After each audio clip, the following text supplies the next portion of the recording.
दोस्तों मैं ज्ञानी गुरु आपके लिए फिर से लाया आरआरबी के वो क्वेश्चंस। आरआरबी में वो क्वेश्चन जो पूछे गए हैं विज्ञान के, ग्रुप डी एएलपी एनटीपीसी। तो आप लोगों के सामने मैंने जीव विज्ञान और फिजिक्स के कुछ क्वेश्चन लाए थे। आज मैं केमिस्ट्री के फिर से क्वेश्चन कुछ लाया हूँ।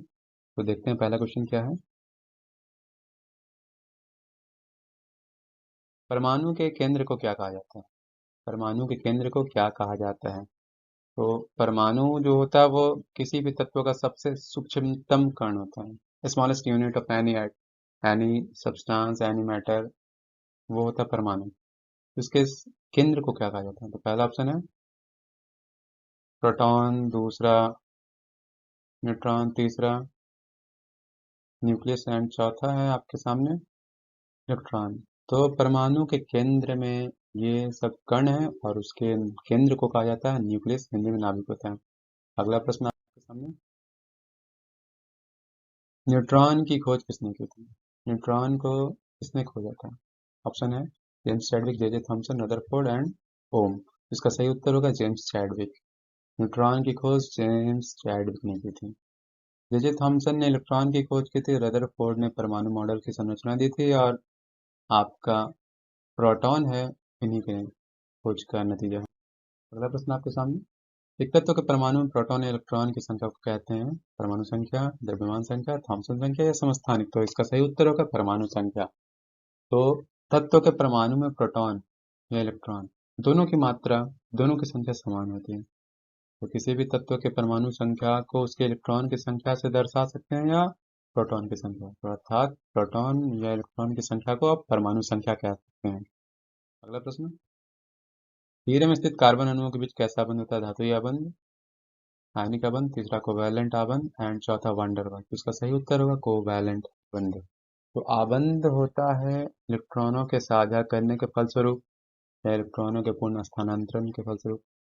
तो इसमें आबंध तीन तरह के होते हैं मुख्यतः, आयनिक आबंध, कोवैलेंट आबंध जिसको सहसंयोजी आबंध कहते हैं, और एक होता है हाइड्रोजन आबंध। तो यहाँ जो कार्बन अणु से बना हीरा वो उसमें सहसंयोजी आबंध अर्थात कोवैलेंट आबंध होता है। अगला प्रश्न, हाइड्रोजन परमाणिक हाइड्रोजन परमाणु के नाभिक में होता है क्या क्या? एक प्रोटॉन, एक न्यूट्रॉन, एक प्रोटॉन, दो न्यूट्रॉन, केवल एक न्यूट्रॉन और केवल एक इलेक्ट्रॉन। तो इसका सही उत्तर होगा एक प्रोटॉन और एक न्यूट्रॉन। तो हाइड्रोजन परमाणु सबसे छोटा परमाणु होता है तत्वों में। अगला प्रश्न आपके सामने, ऐसे तत्व जिनके रासायनिक गुण समान तथा भौतिक गुण भिन्न हो को कहते हैं इलेक्ट्रोलाइट, संभारित, समस्थानिक और अपरूप। तो इसका सही उत्तर होगा अपरूप। अर्थात जिनमें रासायनिक गुण तो समान हो लेकिन भौतिक गुण अलग हो तो वो होता है अपरूप।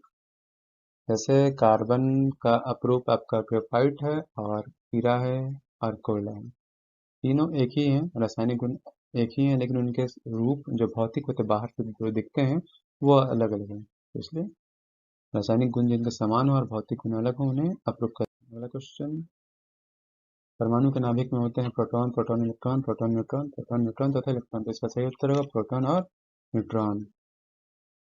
तो परमाणु के नाभिक में मूल जो नाभिक होता है उसके अंदर प्रोटॉन और न्यूट्रॉन होता है, जबकि इलेक्ट्रॉन बाहरी कक्षा में घूमते रहते हैं।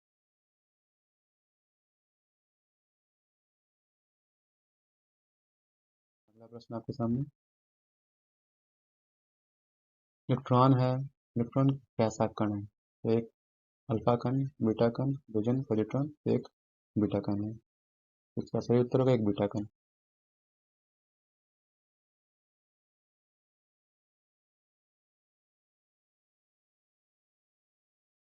अगला प्रश्न आपके सामने,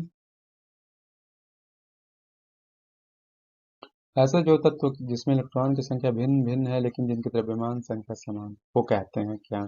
समायवी, सम न्यूट्रॉनिक, समस्थानिक या समभारित। तो ऐसे दो तत्व जिनमें इलेक्ट्रॉन की संख्या तो अलग अलग हो लेकिन द्रव्यमान संख्या समान है, अर्थात इसमें भार समान है, तो इसका सही उत्तर होगा समभारित। अगला प्रश्न,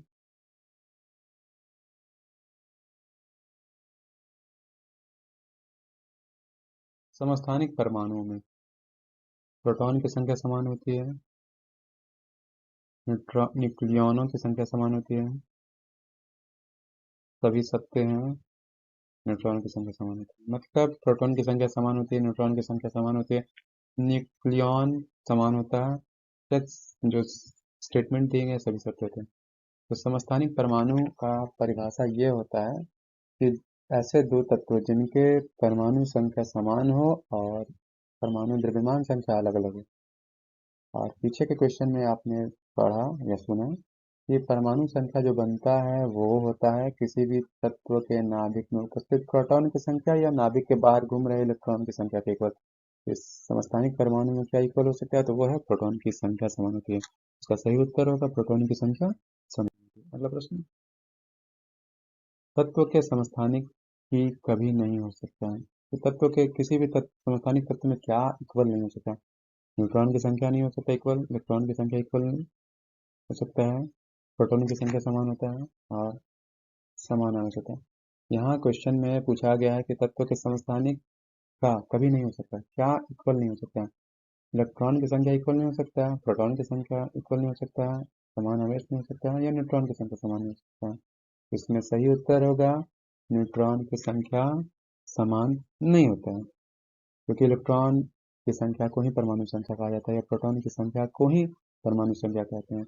और जब इलेक्ट्रॉन या प्रोटॉन इक्वल होंगे तो उनके आवेश भी इक्वल होंगे। इसका सही उत्तर होगा इसमें न्यूट्रॉन की संख्या समान होती है ऐसा कहना गलत है। अगला प्रश्न,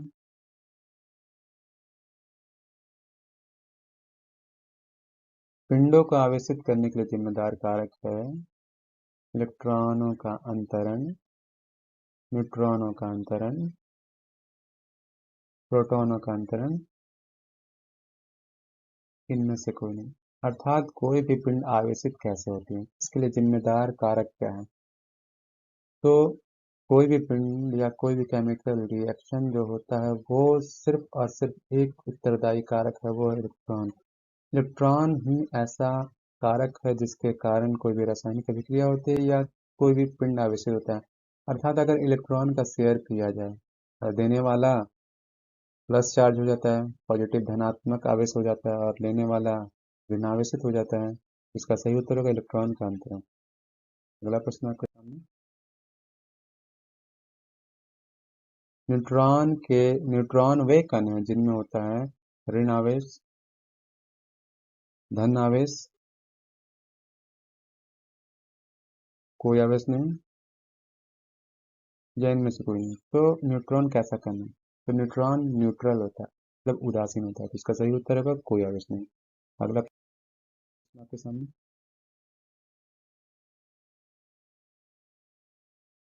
परमाणु में अवस्थित सबसे हल्का कण है, मतलब सबसे हल्का कण कौन होता है परमाणु में, प्रोटॉन, इलेक्ट्रॉन, न्यूट्रॉन, या सभी का भार समान होता है। तो यहाँ देखा जाए परमाणु में अगर कोई भारी होता है वो होता है नाभिक। नाभिक भारी होने का कारण है प्रोटॉन और न्यूट्रॉन। प्रोटॉन का भार और न्यूट्रॉन का भार दोनों ही इलेक्ट्रॉन के कंपैरिजन में ज़्यादा होता है। इलेक्ट्रॉन से 1800 गुना भारी होता है प्रोटॉन। इसमें सबसे हल्का कण हुआ इलेक्ट्रॉन। अगला प्रश्न है, पॉजिट्रॉन की खोज किसने की थी, Rutherford, J Thomson, Chadwick, Anderson. तो इसका सही उत्तर होगा एंडरसन। तो पॉजिट्रॉन की खोज एंडरसन ने की थी। पॉजिट्रॉन न्यूट्रॉन और प्रोटॉन से भी छोटा कण होता है, ये पॉजिटिव कण होता है। उसी तरह एक पाई मेसॉन कण होता है, वो नेगेटिव कण होता है, जो कि इलेक्ट्रॉन का अप्रूव कह सकते हैं, छोटा कण को कह सकते हैं। और किस तत्व का परमाणु सबसे छोटा होता है, तो किस तत्व में सबसे छोटा परमाणु होता है, हाइड्रोजन, हीलियम, ऑक्सीजन, या बोरॉन। तो इसका सही उत्तर होगा हाइड्रोजन। अगला प्रश्न,